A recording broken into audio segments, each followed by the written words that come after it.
very exciting conversation with the 40th U.S. Commerce Secretary Gina Raimondo. What an absolute pleasure it is to have you here in India and have you here in conversation with us here on CNBC-TV18 in front of an audience of young women who are going to be charting out their course in life. And, I would typically not start with your educational qualifications, but I really want to, because what a checkered career you've had, but what a checkered past you've had as well. Harvard, Yale, Oxford, a Rhodes Scholar. How do you feel, Gina Raimondo, being back in a classroom today here in India speaking to these young girls? Yeah.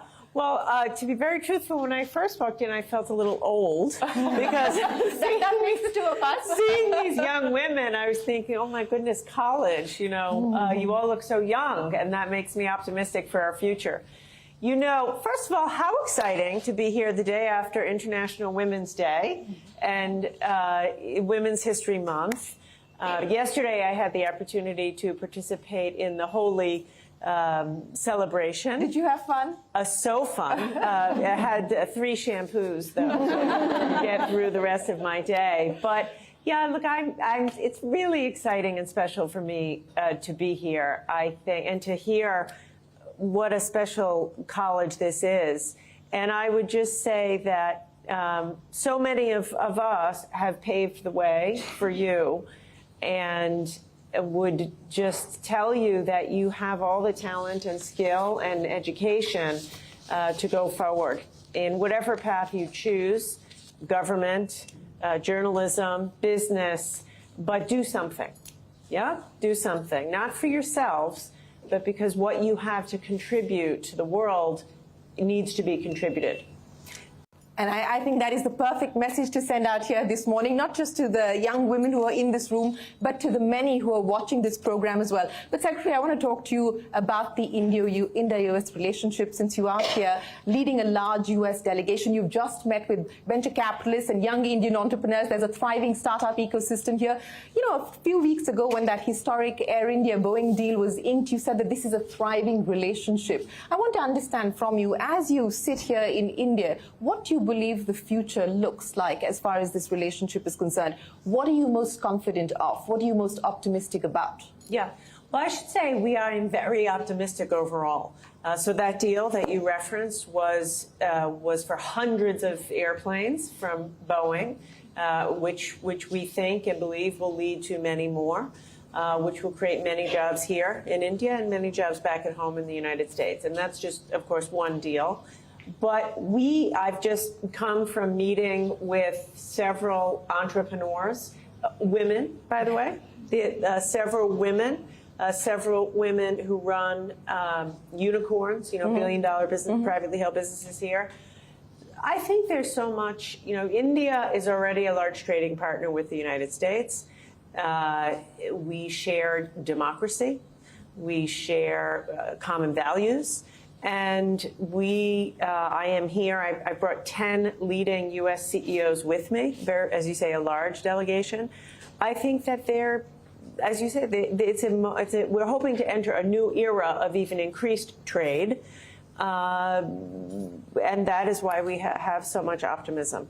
When you talk about a new era of increased trade between both sides, can you quantify that for us? I mean, what is the aspiration? What is it that you believe is the true potential, and where do you believe we could be in the next 5 years in terms of trade? Yeah, I don't know if I have a number per se. I think but the rate at which India is growing, I mean, by some estimates, India is the fastest growing, large economy.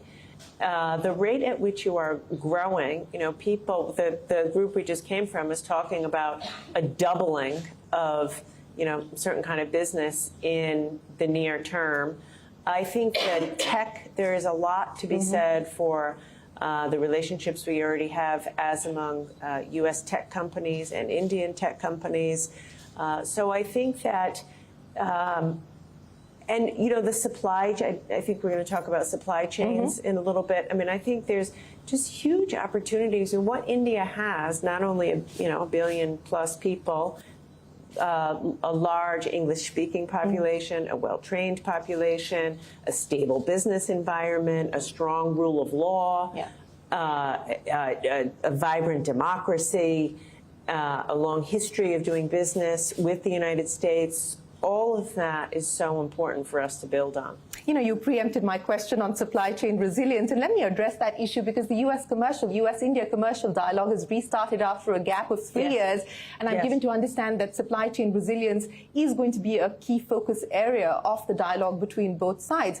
What should that lead to? What are the outcomes that you're hopeful of from the dialogue restarting? Yes. So we are restarting it. We'll be having a meeting tomorrow. I'll be here with my counterpart, Minister Piyush Goyal, and we'll be restarting that, again, with the feeling of optimism. Look, I think that COVID really opened the world's eyes to how vulnerable our supply chains were. And supply chains are often too concentrated in a particular geography. And so that leaves you vulnerable to not just COVID, but any kind of a natural disaster, geopolitical tensions, et cetera. And so U.S. companies, many of which I have with me on this visit, are interested to diversify their supply chains. You know, I'll give you a statistic. Last year in the United States, Ford Motor Company, the employees of Ford Motor Company making cars in the U.S. state of Michigan only worked a full week 3 times in the year. Wow. The reason was because they couldn't access enough semiconductors. And nowadays in cars, you know, an electric vehicle, there's over 1,000 semiconductors. They couldn't get the semiconductors even for the windshield wipers. So they couldn't assemble the car. My point is, we're not producing enough semiconductors, and we're getting them all from either just Taiwan or just packaged in Malaysia, and it exposes us to incredible disruptions. So I think what India offers is, I think India stands to gain actually quite tremendously from the move for multinational companies wanting to be more resilient in their supply chain. You know, staying with the issue of supply chain resilience, and you talked about the semiconductor shortage, and it wasn't just U.S. companies that were impacted. Companies here in India and across the world were impacted on account of specifically the semiconductor shortage that we saw. So on that front, the U.S. has made its intention very clear to manufacture semiconductors in the U.S. The CHIPS Act has been passed. I know you've said previously that America needs to lead this, and it is America's obligation to lead this. In India, we've just announced a package to also push semiconductor manufacturing. But where do you then see the headroom for potential partnership and collaboration between India and the U.S. when both sides are hoping to manufacture domestically? Yeah, and both can. Both can. Certainly our goal is not to be self-sufficient. You know, so, you know, for example, in semiconductors now, the United States and the world actually is overly dependent on Taiwan. 93% of the world's most advanced semiconductors are produced in Taiwan. That isn't, by no measure is that stable or resilient. Yeah, now, but having said that, we never expect to make all of the semiconductors that in America that we consume. That is not the goal. And in fact, we have, and I have said this many times, a desire to work closely with our allies, including India, as we make this investment. You know, one of the dangers of any kind of industrial policy like this is you don't coordinate with your allies, you compete with your allies, and so there's a race, you know, a subsidy race, and or there's a glut. You know, if Europe is considering a similar subsidy, if we all put our subsidy into the same area, you have a glut of one kind of chip and not enough of another. So the challenge here, which is it's complicated, this is a very complex situation, is, but I think women can think in like 3D, is to work with our allies to create a deep ecosystem in the United States. But also, I think there's jobs to be created in India, you know, and I think also our national security interests in many ways are aligned. And so I think it makes sense that we would work together. And if I can just follow that up with, where is the engagement on this front with the Indian government as far as semiconductors specifically are concerned? Because as you said, it serves our interest from a security standpoint, but at the end of the day, you also don't want to end up in a situation of overcapacity, and that's something that the World Bank, etc., have cautioned countries about. So how do you balance? And it is going to be a fine balance, as you point out. It will be difficult. So I don't want to break any news today that I'm not supposed to. I was hoping. But, I'm working very closely with my counterpart, and tomorrow we'll have the official meetings of the CEO Forum and the Commercial Dialogue, and we've been talking a great deal about semiconductors. And so we will have a formal discussion as between the U.S. government and the government of India around semiconductors. How do we purposefully strategize and plan? For example, India is home to a massive amount of semiconductor design talent. The United States leads the world in semiconductor design. We have a synergy there. Having said that, it's a semiconductor supply chain is incredibly complex, from rare earths, critical minerals, chemicals, silicon, actual manufacturing. So although I am not naive to the complexity, I am optimistic that working with our allies and having this dialogue will accrue to the benefit of both of our countries. Well, you have given us a headline that there is going to be a purposeful dialogue between India and the U.S. specifically on the issue of semiconductors.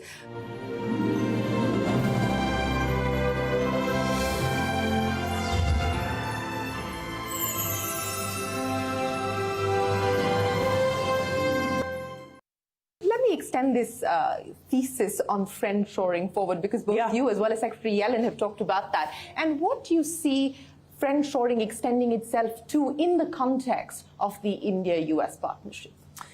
Well, once again, I think U.S. companies, many of whom I have with me, are all going through an analysis of their supply chains to figure out where there's risk. And some companies will find that they are very, very, very heavily dependent on China, for example. And there's a desire for them to diversify. And so I think that India will prove to be an excellent place, for these companies to think about investing. Since you spoke about China specifically, there's a question that's come in from one of our faculty members here at Jesus and Mary College, which focuses on exactly that issue. Dr. Jasmine says, what is the potential for India-U.S. trade given the U.S.'s heavy dependence on China for manufactured goods? If you can shed some light on what this could mean as far as India moving up the global value chain and partnering with the U.S. Yeah. Well, look, I think it's true. Look, China still produces about 30% of global manufacturing production. India's at about 3%. The United States is 15+%. Those numbers speak for themselves. I think there's tremendous headroom for India on growing. And as I said before, you have a large workforce, well-educated, increasingly well-educated. Prime Minister Modi's investments in infrastructure, digitization, digital payments, all provide greater confidence by companies to want to do business here. It's why we come with so much optimism. And again, you cannot overestimate the value of a democracy, a strong, vibrant democracy, rule of law, court system, etc. And so I think that all of that positions India so well as a place for businesses to want to do business. Speaking of India being the place to want to do business, and I'll ask you this in the context of the IPAF, the Indo-Pacific Economic Framework, which you've been championing and leading from the front. You've also previously said that this has been the most successful dialogues that you've had the chance to sort of steer and take forward. What makes it so special? Yeah. So the Indo-Pacific Economic Framework, when President Biden came into office, he said to us on his team, the United States needs to have a proactive economic strategy in the Indo-Pacific. And I'll be very candid, for the 4 or 5 years prior to that, the United States was absent in the Indo-Pacific. You know, I said that yesterday. I had a series of meetings and dinners last night. You know, we haven't shown up. Our private sector, our governments, so we need to do that. And the Indo-Pacific Economic Framework is just that. It is a coalition of 13 countries, and we're so grateful to have India participating, and all the ASEAN countries agreeing to government agreements around supply chains. Yes. There's a supply chain pillar, decarbonization and infrastructure, tax and anti-corruption, and digital trade. And we are moving forward at a speed that is kind of unprecedented. I mean, I was with the president. He announced it last year in Japan, in Tokyo. Within months, we were all together. We signed off to the negotiating statements. In fact, your minister, Minister Goyal, said he was like shocked with the speed with which we were moving. I think I'm hopeful by the end of this year. We don't have any wood here, There's though. no something here. I'm hopeful by the end of this year. We could have all of the agreements as between the governments signed up. This is my hope and goal. You know, my mother would say to me, if you have something done, give it to a busy woman. So I'm a busy woman, and I'm hoping to get this done by the end of the year. But, you know, and then once we have those government-to-government agreements, committing ourselves to high standards around anti-corruption, transparency in supply chain, environmental conditions, it will open the path to more business, private sector investment. I should tell you, in preparation for my trip here, I spoke to dozens of U.S. investors, U.S. CEOs, U.S. entrepreneurs. There is a desire to do more business here. And so when you have, for example, agreements as between governments around transparency in a supply chain or tax transparency, it just will ease the path for more investment. You know, speaking of the path for more investment and easing the path for more investment, as you said, that U.S. businesses that you've spoken to are keen to invest more in India, either fresh investments or incremental investments. Are there any constraints at this point in time that they would like addressed? There's always constraints. You know, there's always constraints, and I think it's on both ends, to be fair. One of the issues that you do hear from U.S. businesses, and we talked about semiconductors, India still has quite high tariffs on certain components that go into semiconductors or other electronics. And so, you know, if you have a high tariff on an input, it just makes it harder to manufacture here. We hear from investors that it would be easier. Sometimes foreign direct investment is a little bit too difficult. You know, differences as between states in India, differences as between regulation at the state level and the federal level. And to be candid, when you talk to Indian, I was just with an Indian entrepreneur, a startup company, and he said, it's hard in America. Every state has their own different rules. So, you know, I'm conscious of that. But the truth of it is, anytime, having run a business myself, anytime you can increase transparency and reduce layers of bureaucracy and regulation, it does ease the path for more commerce. So as you leave India, what are the memories that you go back with? Having my face painted like 7 different colors. No, really, it was so quite special. The minister welcomed me into his whole family in that way. So I will go back with that feeling of warmth. And I will go back, I suppose,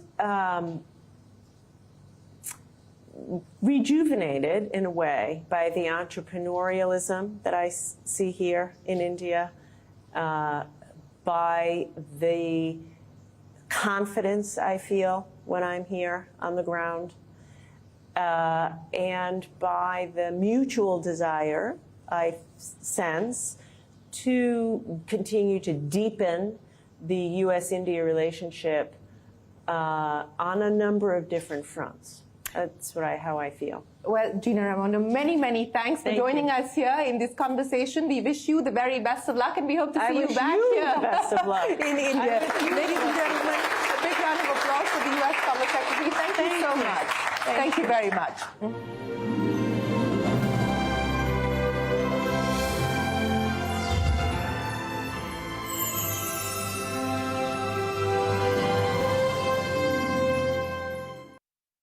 Presented